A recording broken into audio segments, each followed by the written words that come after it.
சொன்னப்ப நாங்கள் நம்பவே இல்லை. ஆனால் இப்போ லைட்டாக தோணுது. ஆதாரம் இல்லாத அடுக்கடுக்கான பொய்களை அப்படியே நம்பணும்.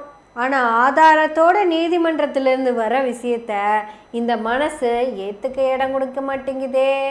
இல்லை ஒருவேளை இந்த உலகத்தில் சீமான் சைமன்னு 2 பேர் தனித்தனியாக இருக்கிற மாதிரி தான் எனக்கு தோணுது.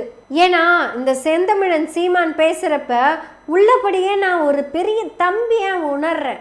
எதுக்கும் ஆதாரம் இல்லை, டேட்டா இல்லை, ஆனாலும் அதை நான் நம்புகிறேன். ஏன்னா நான் ஒரு தம்பி. ஆனால் செபாஸ்டியன் சைமனை பற்றி வர எல்லா நியூஸுக்கும் ஆதாரம் இருக்கு.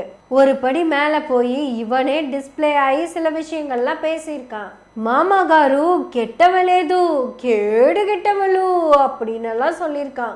இன்னொரு வீடியோவில் பொண்டாட்டி நான் நல்லவளு, நான் பெத்த நல்லவளு அப்படின்னு சொல்லியிருக்கான். அதெல்லாம் நம்புறதுக்கு தான்